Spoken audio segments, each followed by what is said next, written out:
আসসালামু আলাইকুম। আমি ভালো আছি আলহামদুলিল্লাহ। আশা করি আপনারাও ভালো আছেন।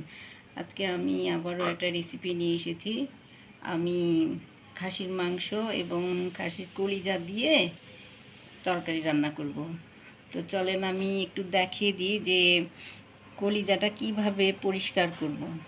আমি প্রথমে পানিটা গরম করে কলিজাটা একটু ফুটিয়ে নিয়েছি, সামান্য, বেশি সময় না, 5 মিনিট। তারপরে এই যে এইভাবে চামড়াগুলা তুলে ফেলবো এবং যে একটু একটু রগ দেখা যাবে সেগুলো আমি পরিষ্কার করে নিব। আপনারা একটু ভালো করে খেয়াল করলে বুঝতে পারবেন যে চামড়াটা উঠে যাচ্ছে। আর এই যে দেখছেন এই ময়লাটা উঠে গেছে গরম করার জন্য। এভাবে পরিষ্কার করে নিলে ওই কলিজার যে উপরে কালো কালো একটু কেমন ঘন ঘন ঝোলটা হয়, রঙটা কালো হয়, সেটা হবে না। তো আমি এইভাবে কলিজাটা সম্পূর্ণ ভালো করে চামড়াগুলো তুলে ভালো করে ধুয়ে নিব।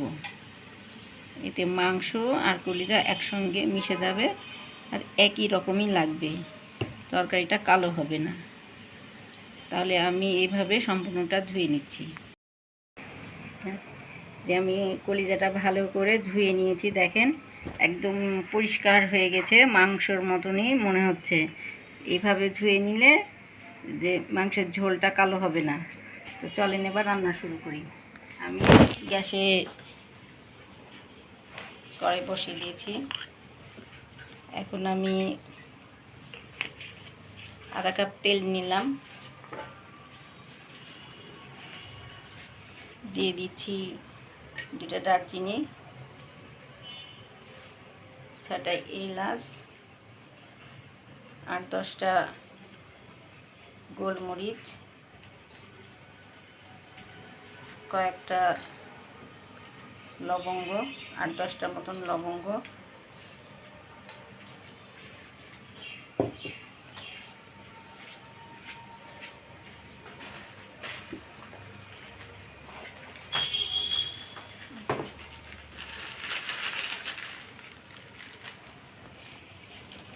দুটা তেজপাতা ছিঁড়ে দিলাম,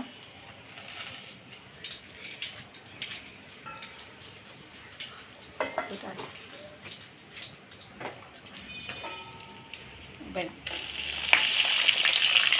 পেঁয়াজ দিয়ে দিলাম।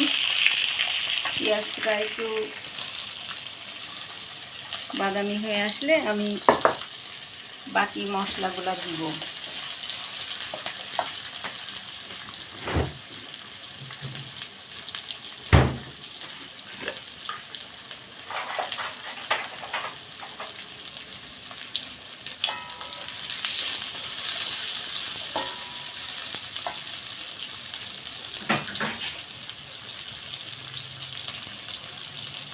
দিয়ে দিচ্ছি 1 চামচ আদা বাটা, 1 চামচের বেশি রসুন বাটা,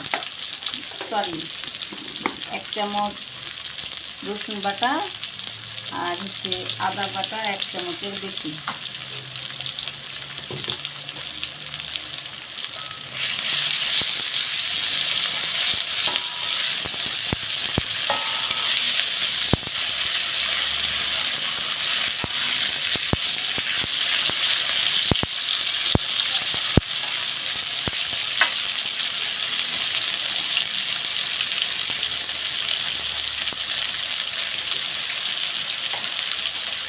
চামচ মতন আমি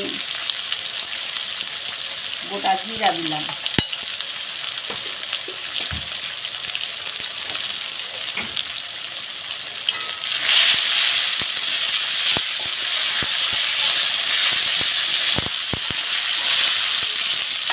এবার আমি 1 কেজি জিনিস তো, তাই 1 চামচ করে আমি হলুদ দিলাম, মরিচ দিলাম 1 চামচ, হলুদ দিয়ে দিচ্ছি 1 চামচ, ধনিয়া গুঁড়া 1 চামচ, লবণ 1 চামচ। এখন আমি মশলাটা ভালো করে কষিয়ে নেব।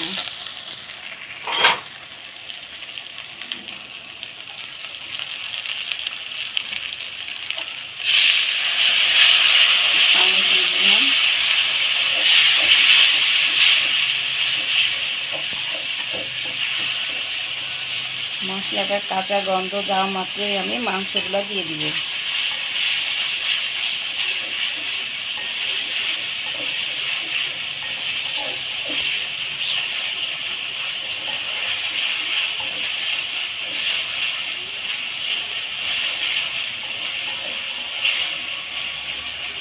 মশলাটা একটু কষিয়ে নিলে মাংসের গায়ে মশলাটা ভালোভাবে ঢুকে যাবে।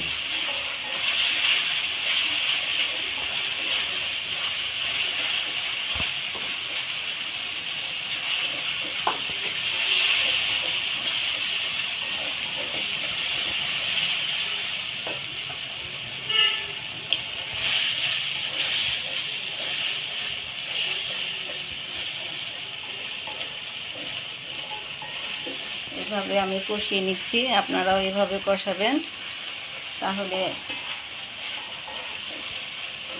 মশলাটা খুব সুন্দর মিহি হয়ে যাবে এবং ঝোলটা গাঢ় হবে। এবার আমি কলিজা আর মাংস একসঙ্গে মশলার মধ্যে দিয়ে দিচ্ছি।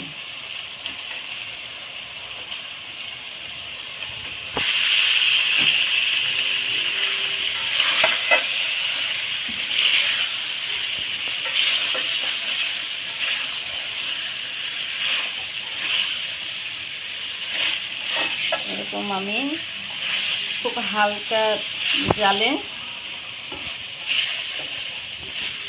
20 মিনিট কষিয়ে নিব। একদম হালকা জালে আমি রেখে দিব, আমি কোনো পানি দিব না। মাংস থেকেই পানি বের হয়ে আসবে, সেই পানিতেই আমি 20 মিনিট ঢাকনা খুলে খুলে নেড়ে চেড়ে দিব। আমি 20 মিনিট পরে আসছি। 20 মিনিট এভাবে কষিয়েছিলাম, আমি কিন্তু একটুও পানি দেইনি। মাংসের নিজের পানিতেই এই 20 মিনিট ধরে হচ্ছে। দেখছেন কালারটা কালো হয়নি, এই কলিজাটা এইভাবে ধুয়ে নেওয়ার জন্য। মাংস আর কলিজার রঙটা একই লাগছে।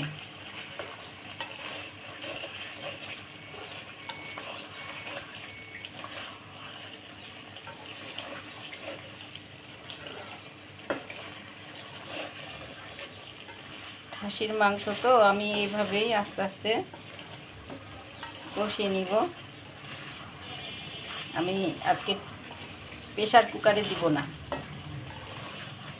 ঝোলের সাথে কয়েকটা আলু দিব, কিছুক্ষণ হালকা জালে রেখে দিলে সিদ্ধ হয়ে যাবে, প্রেসার কুকারের প্রয়োজন হবে না। এভাবে আস্তে আস্তে কষাতে থাকবে। আপনারা চাইলে অল্প সময় প্রেসারে দিতে পারেন, কিন্তু হালকা জালে একটু সময় ধরে করলে প্রেসার কুকারে না দিলেও চলবে।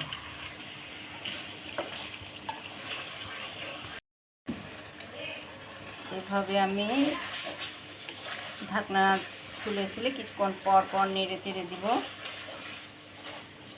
আর একটু সময় ধরে রান্না করব।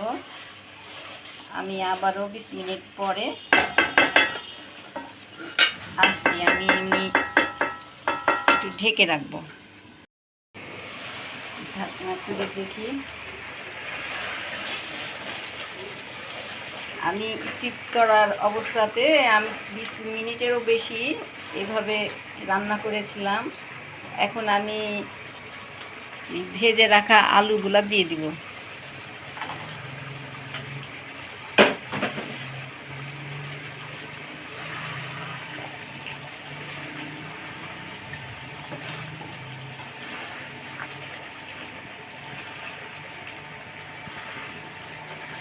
আলু একটু মশলার সাথে কষিয়ে নিব। এভাবে আমি 2-1 মিনিট কষাচ্ছি।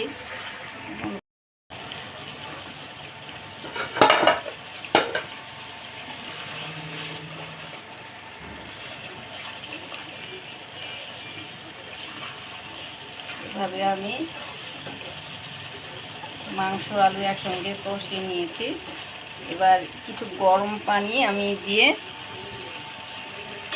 ঢেকে রাখবো। আমি একটু 1 কাপের 2 গ্লাস মতন আমি পানি দিলাম। একটু একটু ঝোল রাখবো তো, একটু একটু ঝোল রাখার জন্য আমি গরম পানি দিয়েছি। আপনারা গরম পানিটাই দেওয়ার চেষ্টা করবেন। গরম পানি দিলে রান্নাতে বেশি স্বাদ হয়। একটু লবণটা চেক করে দিচ্ছি।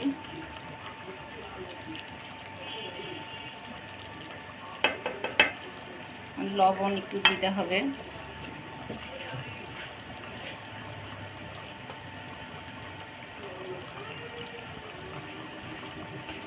সামান্য আমি একটু লবণ দিয়ে দিলাম। এভাবে আমি আরও 20 মিনিট রান্না করব। আমি মাংসটাতে কয়েকটা কাঁচামরিচ দিয়ে আপনাদেরকে একটু পরিবেশন করে দেখাই দিই মাংসটা কেমন রান্না হয়েছে।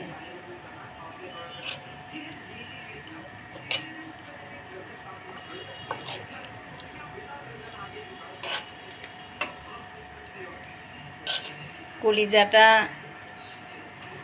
এই গরম পানিতে ধুয়ে নেওয়ার জন্য দেখেন মাংস আর কলিজার রঙটা সেম লাগছে, আর না ধুলে মাংসের ঝোলটা কালো হয়ে যেত, দেখতেও ভালো লাগতো না। আর দেখতে না ভালো লাগলে খেতেও খুব একটা ভালো লাগে না।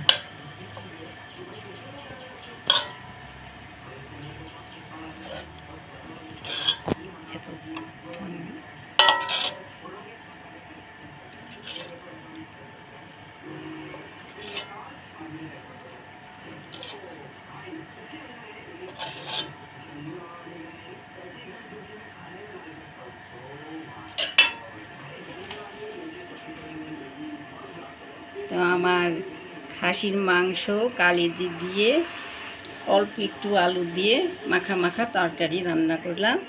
আপনাদের ভালো লাগলে আপনারা রান্না করে খাবেন, একটা লাইক দিবেন, শেয়ার করবেন, আমার জন্য দোয়া করবেন। আমিও আপনাদের জন্য দোয়া করব। আল্লাহ হাফেজ।